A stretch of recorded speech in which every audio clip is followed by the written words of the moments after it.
El músculo temporal. El músculo temporal tiene origen en la línea temporal inferior. Se inserta en la apófisis coronoides y en la rama ascendente de la mandíbula.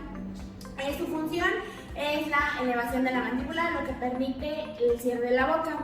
Consta de 3 fibras. La fibra anterior, de forma vertical, localizada arriba del arco cigomático. La fibra media, de forma oblicua, localizada encima de la articulación temporomandibular. Y la fibra posterior, localizada detrás de la oreja. Esta tiene forma horizontal. Yo les voy a hablar sobre el músculo macetero. Este músculo es uno par, es aquel que sirve para el habla y la prostrucción. Este tiene 2 tipos de fibras, que son las externas y las profundas. Las externas son aquellas que se originan en los 2 primeros tercios del arco cigomático y las profundas en el primer tercio del mismo. Este músculo se origina en el borde inferior del arco cigomático y se inserta en el gonium o en el ángulo de la mandíbula. Bueno, yo les voy a hablar acerca del músculo pterygoideo externo o lateral. Este es uno de los huesos más pequeños de la masticación. Tiene forma trapezoidal. Sus funciones va a ser la protección, lateralidad y apertura y cierre de la mandíbula.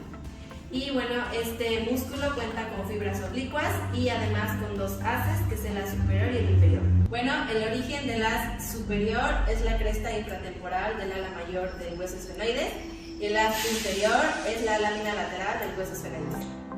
Bueno, en la inserción, el haz superior se va a insertar en la cápsula articular del ATM y el haz inferior en la fosa pterygoidea, en el cuello mandibular del cróneo. Medial, que tiene una forma cuadrangular y cumple la función de elevación y lateralidad de la mandíbula. Su origen es en la apófisis pterygoides, en el ala interna del hueso esfenoides, y su inserción es en el ángulo de la mandíbula. Este se consta de 2 fibras o cabezas oblicuas, es decir, que van hacia abajo. La primera es la cabeza o fibra profunda, que se origina en la lámina lateral de los pterygoides y se inserta en el ángulo de la mandíbula. Y la fibra o cabeza superficial, que se origina en la tuberosidad del maxilar y se inserta en el foramen de la mandíbula.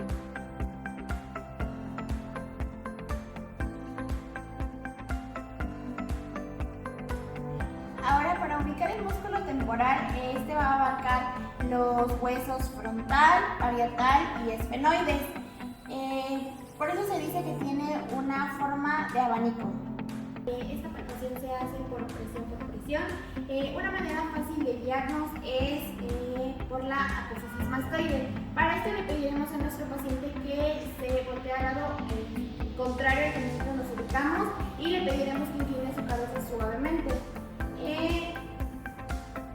Ubicaremos la apófisis mastoides en la parte posterior de la oreja y deslizaremos suavemente haciendo una presión, llegando hasta la punta de su oreja. Bueno, para el músculo macetero ocupamos que el paciente esté mirando hacia nosotros. El músculo se encuentra justo aquí, se inserta en el borde inferior del arco cigomático y la palpación es presión por presión y pues se activa cuando se abre o se cierra la mandíbula y ya. Voy a hablar de lo que es la palpación del pterygoideo interno o medial. Existen 2 tipos, que es la extraoral y la intraoral. La intraoral se hace presión y deslizamiento, ahora les voy a explicar, y la extraoral se hace presión por presión. Primero vamos a empezar por la extraoral, lo ve el paciente aquí en su cabeza, mirando hacia allá, y se va a identificar el gonium o el ángulo de la mandíbula, que está aquí. Y cuando yo lo identifico, paso el dedo por abajo y presiono al paciente y le pido que abra sobre la boca lentamente y se va a sentir como el músculo se estira. Y la intraoral, le vas a pedir a que la boca, por favor. Se va a meter el dedo índice en caso de que el músculo sea un poco más grande, se ocupa el dedo índice y el medio. y se va a meter el dedo hasta la tercera molar superior y ahí se va a sentir expresión y deslizamiento hacia el ángulo de la mandíbula para identificar el músculo.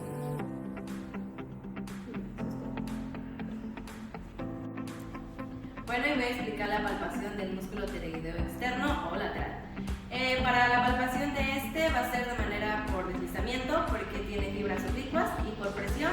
En la parte interna solamente va a ser por presión. Para palpar le vamos a pedir a nuestro paciente que gire su cabeza y vamos a angular nuestro dedo índice por toda la ATM y antes de llegar a la rama de la mandíbula le vamos a pedir a nuestro paciente que abra y cierra.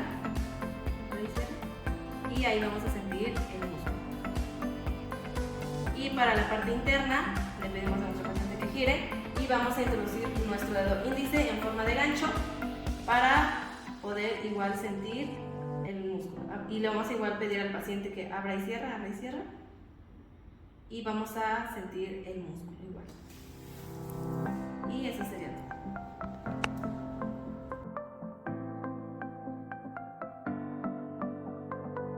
Temporomandibular tenemos el cóndilo. Este está ubicado en la parte más superior de la rama de la mandíbula, en la apófisis condiloide. Tiene una forma ovalada y se orienta en dirección medio-lateral. Se divide en dos partes: cabeza del cóndilo, que es la parte más prominente y se articula con el hueso temporal, y cuello del cóndilo, que es la parte más estrecha y más cercana a la rama de la mandíbula. Este tiene la función de realizar los movimientos de rotación y traslación. Después tenemos el disco articular. Esta es una estructura fibrocartilaginosa compuesta de tejido conjuntivo fibroso y denso. En su centro es una estructura delgada y carece de nervios y vasos sanguíneos. Su parte anterior es más gruesa y se conecta con el músculo pterygoideo lateral. Su parte posterior igual es gruesa y continúa como tejido retrodiscal completamente inervado y vascularizado. Este tiene la función de soportar las cargas mecánicas del cóndilo y la cavidad glenoidea y también facilitar los movimientos mandibulares. También tenemos a la cavidad glenoidea. Este se encuentra en la porción escamosa del hueso temporal. Tiene una forma cóncava y ovalada, adaptándose al cóndilo de la mandíbula. Se divide en dos partes: una parte anterior que es completamente articulada y se conecta con la eminencia articular, y una parte posterior que esta no es articulada y separa a la eminencia articular de la fisura petrotimpánica de Gleiser. La articulación temporomandibular cuenta con 6 tipos de ligamentos. Uno, y el más importante, es el ligamento temporomandibular, el cual se va a encontrar por fuera de la cápsula de la mandíbula. 2. El ligamento esfenomandibular, que es una banda de tejido fibroso que va a unir el hueso esfenoides con la mandíbula.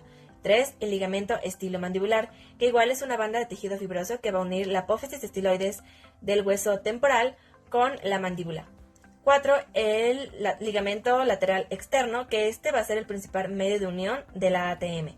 5. El ligamento lateral interno, que se va a encontrar internamente de la cápsula. Y por último, el ligamento capsular, que va a rodear toda la ATM junto con la mandíbula y el cóndilo.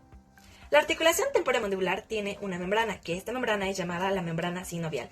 Esta membrana es una capa de tejido conjuntivo que va a rodear toda la articulación. Su función es producir un líquido gelatinoso, el cual va a evitar el roce entre los huesos de la articulación. Este líquido es llamado líquido sinovial, que es un fluido amarillento y viscoso que, como ya lo he mencionado, va a evitar el roce entre los huesos de la articulación. La articulación temporomandibular actúa como visera deslizante que conecta la mandíbula al cráneo. ¿Cómo se actúa? Pues por medio de los músculos que ya hemos mencionado antes, que son el massetero, el temporal, el pterigoideo interno y el externo, inervados en el nervio trigémino.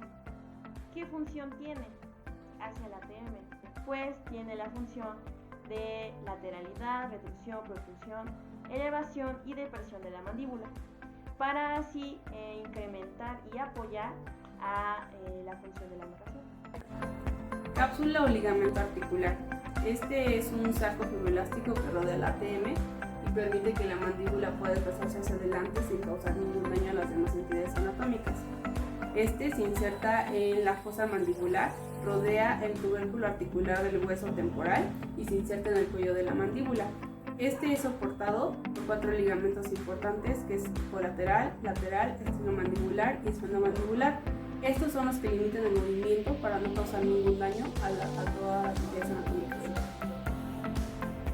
Yo les voy a explicar la palpación de la articulación temporomandibular. Lo primero que tenemos que hacer es pedir a nuestro paciente que gire la cabeza hacia el otro lado, por favor. Y vamos a identificar el tragus de la oreja, que es este cartílago que se ve aquí. Una vez identificados, se van a pasar los dos, el dedo índice y el medio. Y le vamos a pedir a nuestro paciente que abra y cierre la boca, por favor. Se va a sentir el movimiento y un chasquido a la hora de que abre y cierra. También se puede identificar con movimientos de protrusión y retrusión. Y la lateralidad, ¿puedes hacer la lateralidad, por favor? Se siente cómo se mueve el cóndilo. Y pues ya, eso sería todo.